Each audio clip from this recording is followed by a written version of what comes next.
Maadlang people, re-react natin na sila Goobers, Demon, Anga, si Mango Pool at si Stod at si Hans Duel. Hans Duel stiga natin dyan sunod. Manonood ako ng horror movie. Times 2.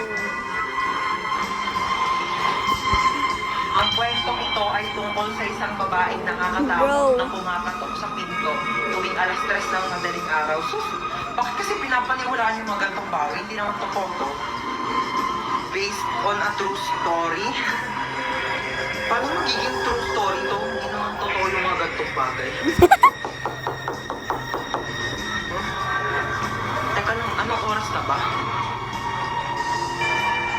Alas 3 na pala ng madaling araw.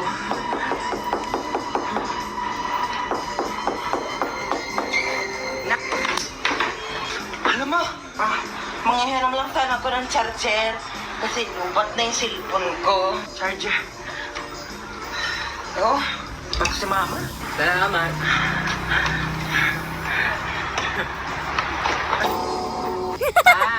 Oh, bakit? Punta lang ako sa bahay ng boyfriend ko, ha? O, sige, mag-ingat ka, ha? Sige po. Bye-bye. Tao po. Uy, babe, nandito ka na pala. Sige, pasok ka na. Sige po. Hello po, tita. Ay, hello. Ikaw pala yung girlfriend ng anak ko. Ganda mo naman. Sige, upo ko muna. Sige po. Thank you po. Kumain ka na ba? Ay, yung totoo po, hindi pa po talaga ako nakain eh. Ay, hindi pa. O sige ha, lulutuin kita ng masarap. Ay, sige po. Oh, sabi ko, lulutuan kita ng masarap. Ha, diyan ka lang ha, magluluto na ako. Okay po, salamat. Ito na, luto na yung pagkain. Thank you po. Amin na, papakainin na kita. Sa pamilya ko. I'm sorry. Sorry guys, naparang pala. Hello po, kailangan na po natin operahan sa mata yung anak nyo. Dok, ano po bang kailangan namin gawin? Sorry na, Kailangan po guys. natin maghanap ng magdodonate sa kanya ng mata.